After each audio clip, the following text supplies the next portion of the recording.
नमस्कार मित्रों, हमने कनुप्रिया के अलग अलग स्वरूपों के माध्यम से कनु और कनुप्रिया के बीच संबंधों की प्रगाढ़ता और द्वैत को अद्वैत में विलीन होते देखने की जो अनुभूति है, जो एहसास है, उसको जिया। और ये 3 प्रकरणों में अलग अलग हम लोग इसकी चर्चा भी कर चुके हैं और इसको जी भी चुके हैं, हमने भोगा भी है उन लम्हों को, उन क्षणों को। और अब इसके समापन की वेला है, तो समापन की बेला में या वेला में कह लीजिए, दोनों उच्चारण अपनी अपनी जगह ठीक हैं। क्या अनुभूति कनुप्रिया अर्थात राधा को महसूस होती है? वो अब भी ये मानने को तैयार नहीं होती कि कृष्ण की भूमिका जो युद्ध भूमि में है उसको वो नकारे। वो कल्पना करती है कि मेरा कृष्ण ऐसा हो नहीं सकता। वो ज़रूर युद्धोपरांत मानसिकता में थका होगा, टूटा होगा भीतर से और अनिर्णय की स्थिति में होगा। तो वो जो लम्हे हैं, वो जो क्षण हैं, उनको मैं धर्मवीर भारती जी के शब्दों में ही बयान करने का प्रयास करूंगा। ये विनम्र प्रयास है, मैं उसकी पता नहीं उन संवेदनाओं से न्याय कर पाऊँ कि न कर पाऊँ। चलिए बात शुरू करते हैं कि जिसकी शेष शैया पर तुम्हारे साथ युगों युगों तक क्रीड़ा की है, आज उस समुद्र को मैंने स्वप्न में देखा करूँ। आज उस समुद्र को मैंने स्वप्न में देखा करूँ कि लहरों के नीले अवगुंठन में जहाँ सिंदूरी गुलाब जैसा सूरज खिलता था, जहाँ सिंदूरी गुलाब जैसा सूरज खिलता था, वहाँ सैकड़ों निष्फल सीपियाँ छटपटा रही हैं और तुम मौन हो। मैंने देखा कि अगणित विक्षुब्ध विक्रांत लहरें फेन का शिरस्त्राण पहने, सिवार का कवच धारण किए, निर्जीव मछलियों के धनुष लिए युद्ध मुद्रा में आतुर हैं। और तुम कभी मध्यस्थ हो, कभी तटस्थ और कभी युद्धरत। कभी मध्यस्थ हो, कभी तटस्थ और कभी युद्धरत। और मैंने देखा अंत में तुम थक कर इन सबसे खिन्न, उदासीन, विस्मित और कुछ कुछ आहत मेरे कंधों पर टिककर बैठ गए हो।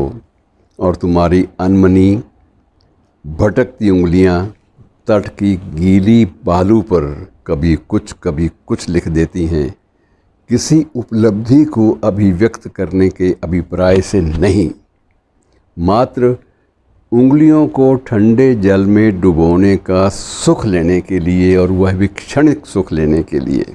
आज उस समुद्र को मैंने स्वप्न में देखा करूं कि विष भरे फेन, निर्जीव सूर्य, निष्फल सीपियाँ, निर्जीव मछलियाँ कि लहरें नियंत्रणहीन होती जा रही हैं और तुम तट पर बाँह उठा कर कुछ कह रहे हो, पर तुम्हारी कोई नहीं सुनता। और अंत में तुम हार कर, थक कर मेरे वक्ष के गहराव में अपना चौड़ा माथा रख कर गहरी नींद में सो गए हो। और मेरे वक्ष का गहराव समुद्र में बहता हुआ, वक्ष का गहराव समुद्र में बहता हुआ बड़ा सा ताज़ा, कंवारा, मुलायम वटपत्र बन गया है, जिस पर तुम छोटे से छौने की भांति लहरों के पालने में महाप्रलय के बाद सो रहे थे। लहरों के पालने में महाप्रलय के बाद सो रहे थे और नींद में तुम्हारे ओंठ धीरे धीरे हिलते हैं कि स्वधर्म, आखिर मेरे लिए स्वधर्म क्या है?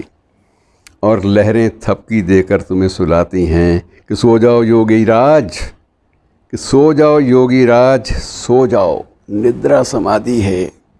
और नींद में तुम्हारे होंठ धीरे धीरे हिलते हैं। न्याय, अन्याय, सद असद, विवेक अविवेक, कसौटी क्या है? कसौटी क्या है? आखिर कसौटी क्या है? और लहरें थपकी देकर तुम्हें सुला देती हैं कि सो जाओ योगेश्वर, जागरण मिथ्या है, कि सो जाओ योगेश्वर, जागरण मिथ्या है, छलना है, मिथ्या है, स्वप्न है। और तुम्हारे माथे पर पसीना छलक आया है और तुम्हारे होंठ धीरे धीरे कांप रहे हैं। तुम चौंक कर जाग जाते हो और तुम्हें कोई कसौटी नहीं मिलती और जुए के पासे की तरह तुम निर्णय को फेंक देते हो कि जो मेरे पैताने है वह स्वधर्म और जो मेरे सिरहाने है वह अधर्म।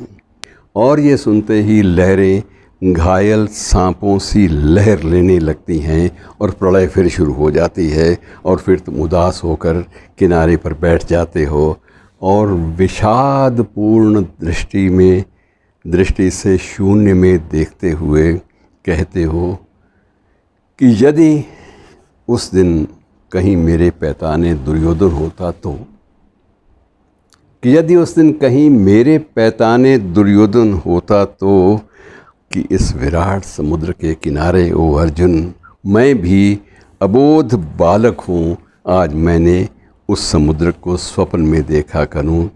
अब तट पर जल देव दारुओं के बार बार कंठ खोलती हुई हवा में,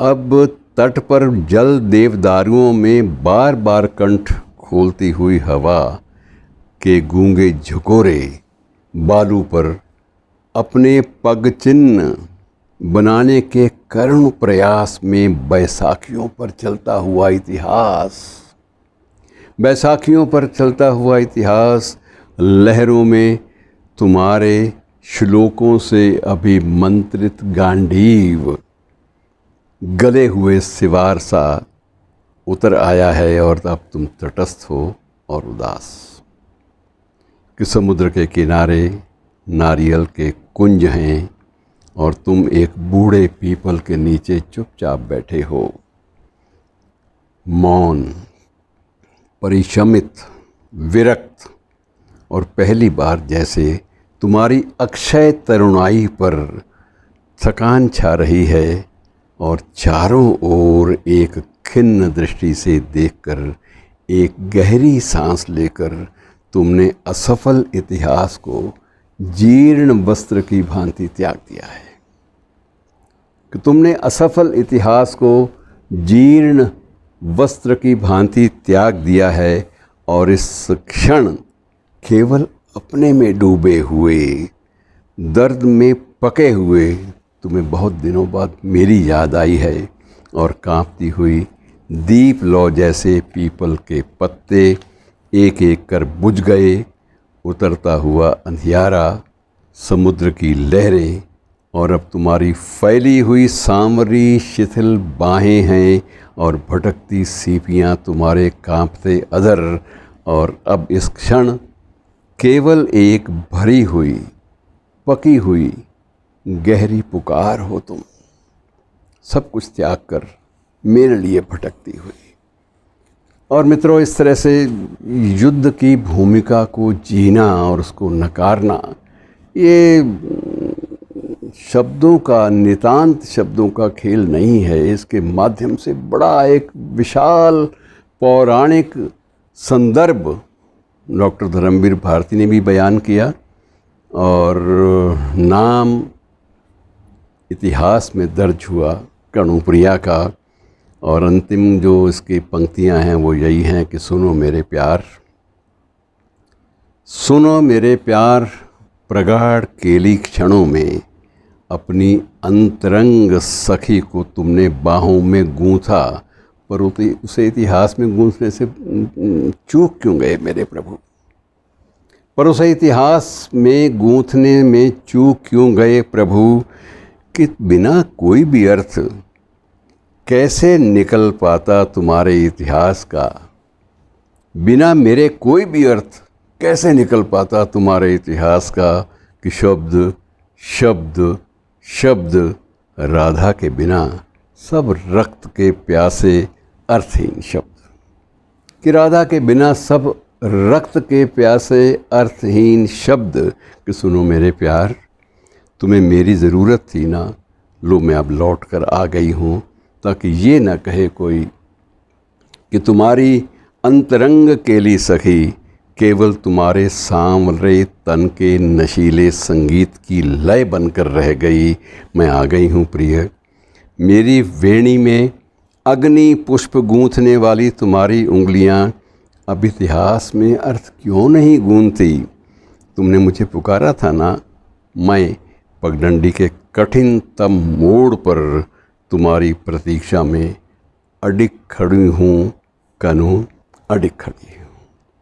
और इस तरह से मित्रों, कैसे युद्ध की भूमिका, युद्धकालीन भूमिका और उससे पहले गीता के अद्भुत संदेश, इन सब को जब संबंधों की दहलीज पर या इतिहास के द्वार पर जब दस्तकें बिछानी होती हैं, तो उस वक्त काम यही संवेदनाएं, यही अनुभूतियाँ आती हैं। धन्यवाद।